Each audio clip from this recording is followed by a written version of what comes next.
Hey guys, if you don't know who I am, well then you can call me Ari, and today I am once again talking about comics, a show that I think I'm actually gonna try and do and take seriously, where I talk about some more better and good, lesser known comics or web comics or manga, and not the constant shit that the comic book pros are putting out. Cough cough DC, cough cough Marvel, cough cough cough Marvel. DC is kind of getting there, and I am terrified, but we're not talking about that. Today we're talking about Jawbreakers by Richard Meyer, also known here on YouTube as Diversity in Comics. Now, I have been following Diversity in Comics work for a few months now. I subscribed to him when he was under 20k. He's now at 34k, and he is a guy that really knows what he's talking about. He makes a lot of videos on SJW Marvel and, you know, what's killing comics and why these comics are bad, because let's face it, they are. But he really talks about these and get into them and get pretty passionate about them because he's been into comics for a very long time, and he's always talking about, you know, we got to bring comics back to the 90s, and we need to bring characters back to their true form and not make them little wimps or really masculine females, or, you know, just like all this fucking bullshit that Marvel is putting out, like Squirrel Girl in America and God, Riri Williams. God, I said that wrong, but Riri Williams, who I cannot stand. Like, that is probably my least favorite character at Marvel. So for a while now, he's been talking about making his own comic, and it recently came out. He just put it up yesterday, and he said to roast his comic, and okay, I'm adjusting my glasses like I'm about to, but I can't roast. I'm an asshole, but I'm not mean. But he did say to critique his comic, and if you're gonna make a video, that'd be great. And I said, you know, I have 2 YouTube channels. One of those channels I'm gonna talk about comics more on. Why not talk about his comic? And that's what I'm doing today for obvious reasons. So this is pretty much it. Let's just talk about the damn comics. I have no idea how I'm going to segue into it. So Jawbreakers only has 1 issue. Like I said, it came out yesterday, and it is about this mercenary group. And these guys are kind of good, kind of bad. The way they speak is like, hey, we're just doing our job to get paid, and they don't really care if the job is like good or not, as long as they make money. And there's about 5 or 6 of them, and their leader, I believe it's their leader, his name is Silk. Some of the other members of the group is Cuffs, Knife Hand, Devil Dog, Hell Priest, and Girl, whose name I forgot and I didn't write down here on my notes, but for now we're just gonna call her Girl. And this is a comic that can use work, because my god, I had such a hard time describing it, and here's why. Before I get into all the cons, let me just get into the pros. For one, this is a comic that was made with a lot of love, and you can tell that. Diversity, or Richard, I'm just gonna call him Diversity because that's how I know him as, he said that he's had the idea for this comic for a very long time now, and he says in his head it's Guardians of the Galaxy, when I can tell you right now it is not a Guardians of the Galaxy. It's very rough, but he clearly loves this, and he's clearly putting passion into it. It's a giant passion product that he wanted to make, and now he's making it, so good on him. Not to mention, another positive thing about this comic is the artwork. This art was not done by Diversity, it was done by an artist that he hired. And this is some very solid artwork. There are some coloring choices that I kind of question. Like, some of the panels just go all red, and it's just kind of out of nowhere, and I do not feel like that. Just taking the whole panel and making it all red, just no. Trust me, I watched K, and K had this pretty weird blue tint to it, and it was pretty ugly. But the art style of this comic, it is not modern. In fact, it kind of resembles the art style of old comics from the 90s, which I understand. Diversity is constantly talking about bringing comic books back to the 90s, where if a comic didn't sell this many issues, it was canceled, where there was just this revolving door of creators, and you got new comics every week or month or 2 months. So that whole, I think like the whole 90s art style just kind of plays into what Richard wants this to be, what Richard wants comics to be again. And it's some very solid artwork. It's just the coloring could use some work, and some of the line work was pretty rough and sketchy, which it's fine, but here I just wish that the lines were just a little bit neater, and it didn't look like you just took the sketch layer and then made all the lines black and just said, yeah, that's it, those are the inks, because it looks like it was drawn with pencil, which is fine, just go ahead and do it. But it really just, like I said, it just looks like you took the sketch layer and you just made it all black and you said, yeah, okay, that's it, that's like the final product. So yeah, those are the pros. This comic was made with a lot of love, A, and the art is good, B. The next issue is going to be drawn by Richard. I believe that's what he said. So I'm really looking forward to seeing his art style and how he draws this comic. So yeah, those are the 2 pros. Now for the cons. Oh boy, the cons. Okay, first up, narrative. What is clear, focused narrative and narration? This is volume 1, so we're going to learn more about these characters and what they do in volume 2, but it should have been more clear about who these people are and what these people do right off the bat. When you first see them, you get kind of like these mixed anti-hero vibes, and it's like, okay, like I said earlier, it's like, okay, this is supposed to be, they're just a mercenary group, and they'll take a job and get paid good or bad, but is that really what they are? There's some narration, and there are some things that this group says and does in their actions that says they are good people, but they just kind of don't give a damn, and it's just like a slight vibe that's getting off that I don't quite understand. It's a bit confusing just who these people really are as a group, as a team, and like, why do you want to make money? Why are they doing what they're doing? This whole comic, this first issue, the first half is them doing a job in Nigeria where they invade a human trafficking camp, and you know, it seems like they have good intentions, like they want to get the girls out, and they kill the leader, and some of their dialogue is like,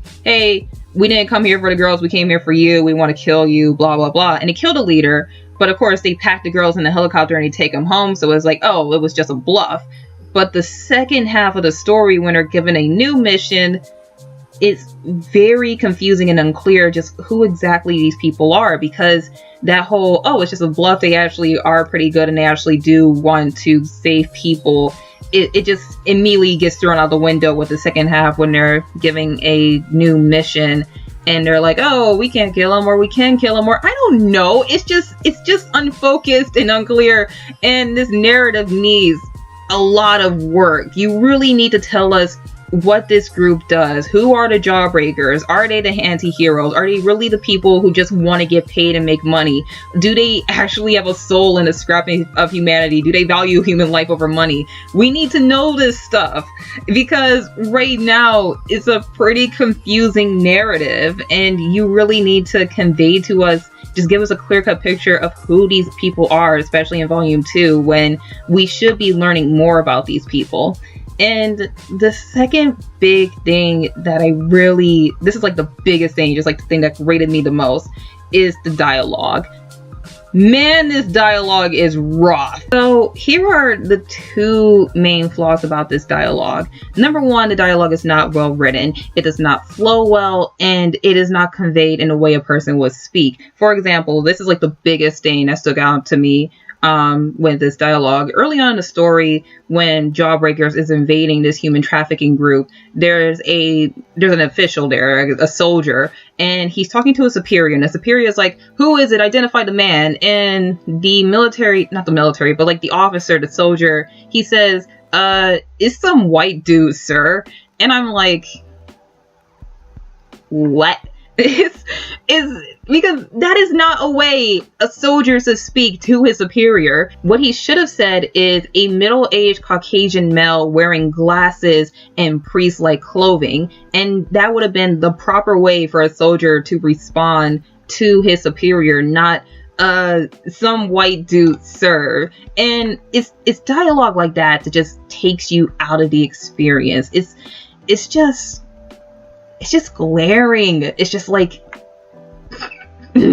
dialogue lines like that really drive me crazy. I am sorry. It just I can't stand dialogue like that. The second thing about the dialogue is just like the narrative. It doesn't tell us who these people are. Your first impression of these characters should be told through action and dialogue, because we don't know these people yet. It's the first issue. So when these characters speak, when they say something, we should be able to get kind of a hint or an image of who these people are. The character in this story with the best dialogue is Cuffs, aka the guy who looks like Blade. He has the design of a kind of cocky black guy, and he kind of speaks like that as well. He has dialogue lines in here that says, okay, he's kind of cocky and he's a bit of a joker, but he's also serious and he will knock you down a few pegs. Things like that. And he's kind of like the witty black guy of the group, which no problem there, whatever. But the dialogue that he has, it's not polished or refined enough. It's still pretty rough around the edges. Lines like, oh, I've been in the motherland for too long, I forget how to holler at white girls.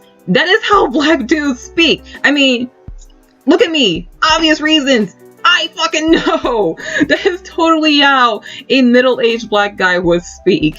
But he has other dialogue cues in here, which is like, yeah, that's how you should talk.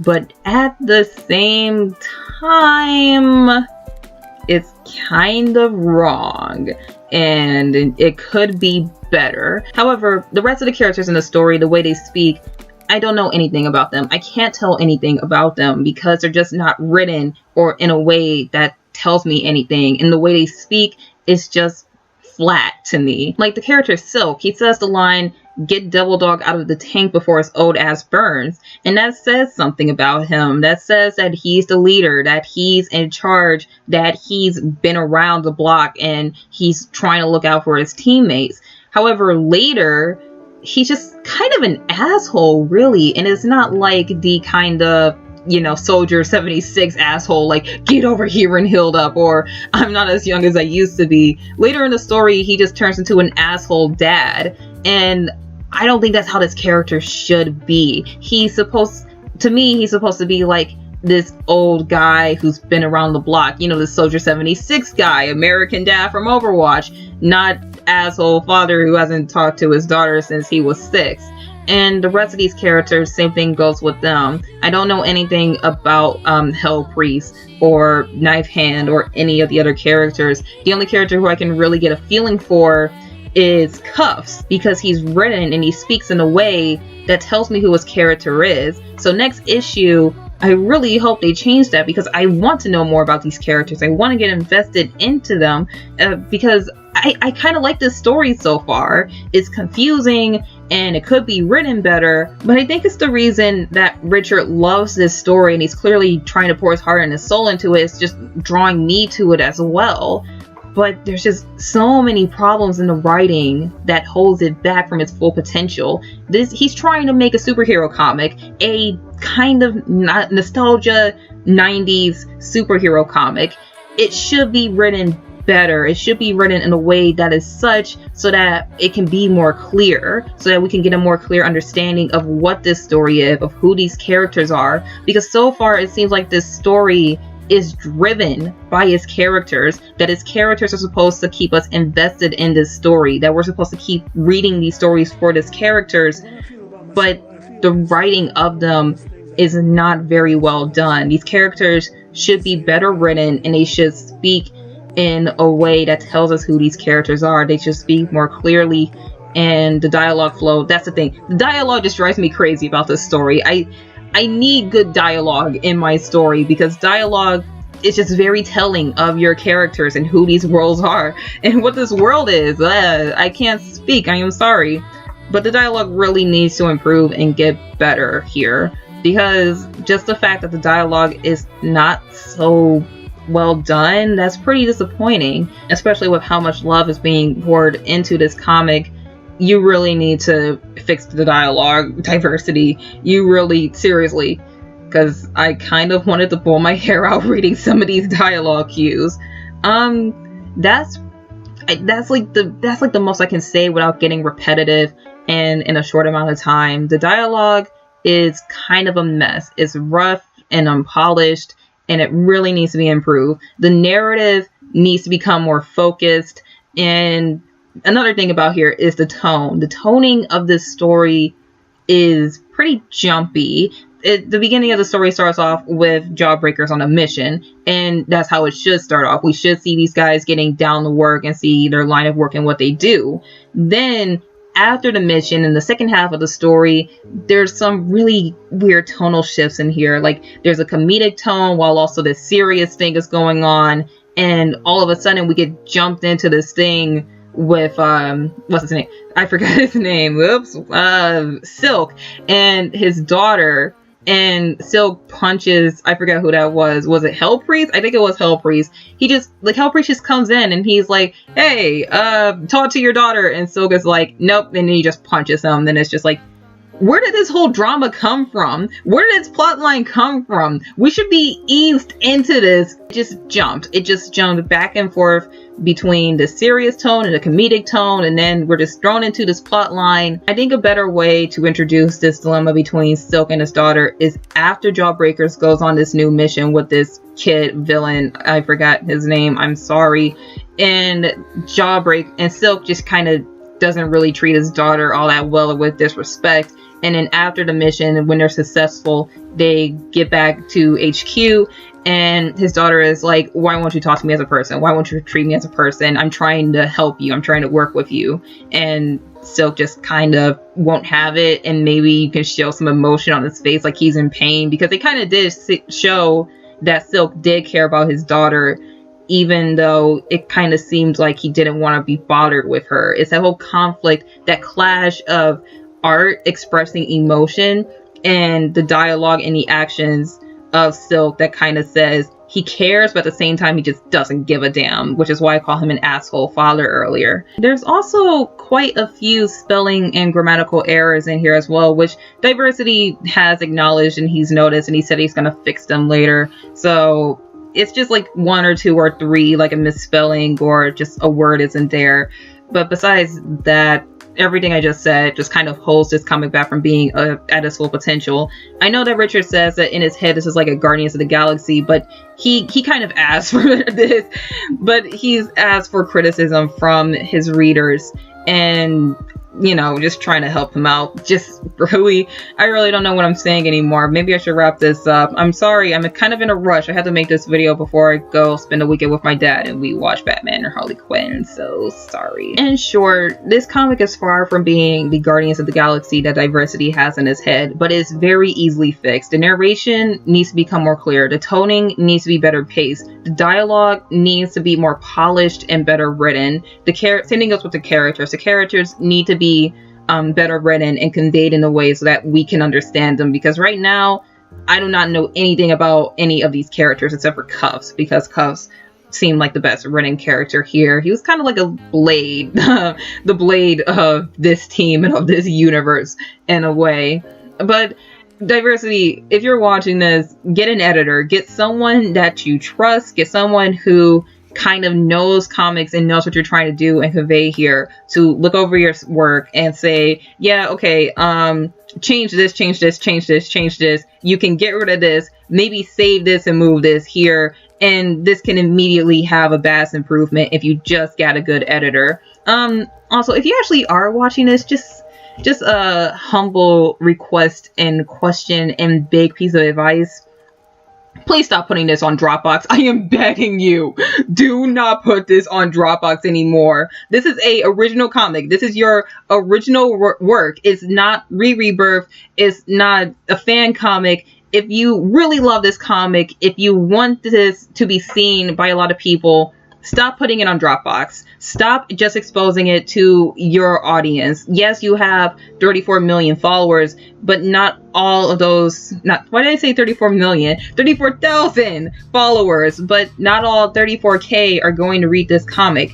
If you really want this comic to be accessible to a lot of people, if you really want people to see and read and critique this comic, stop putting it on Dropbox and stop just showing it to your audience. The best thing you can do with this is to put it on a webcomic hosting site. I recommend Webtoon. You can easily just go on to webtoons.com and sign up, and you can just easily put your comic on there. They are a friendly website. If you are a amateur or a professional comic book creator or artist, you can just publish anything. And if you're lucky enough, they'll probably feature your comic on the front page as well.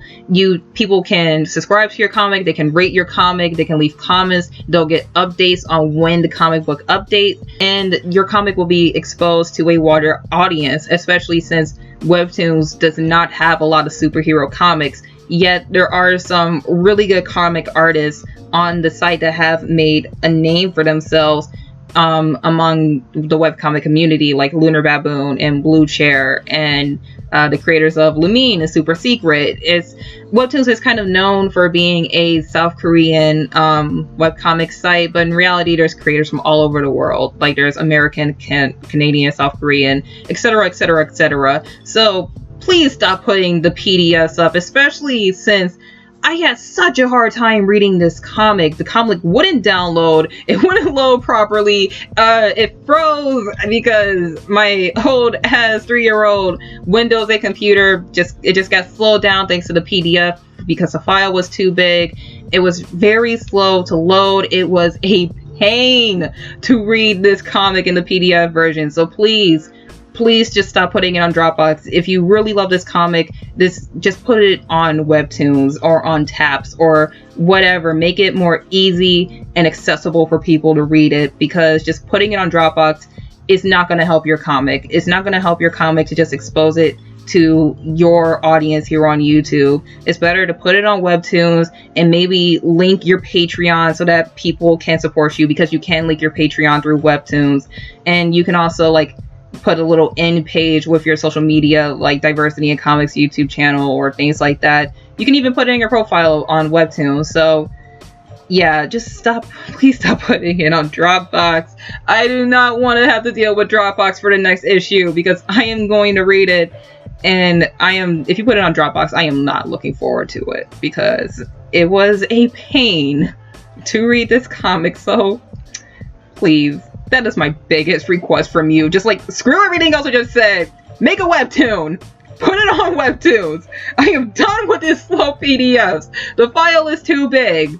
So please, put it on Webtoons. Anyway, guys, that's it. Please subscribe if you want to see more. Another podcast should be up pretty soon. Emma and I are going to record it after I come back to my dad's house for the weekends.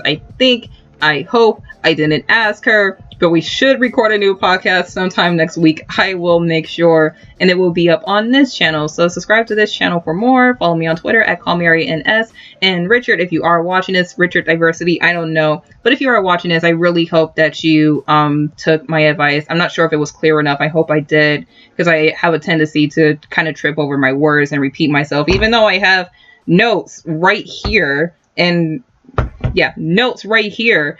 So I really hope that you found this video helpful. Please, if you really love this comic, I can tell you love this comic, so please get to work on the changes, because this has potential, and I really like it so far. I really like especially the 90s nostalgia feel to it, because I'm an old soul. I'm 18 years old. I'm an old soul. I read my dad's comics when I was a kid. So yeah, good luck, Richard. Love the work on the channel. And that's it for me. And until next time, have a good one.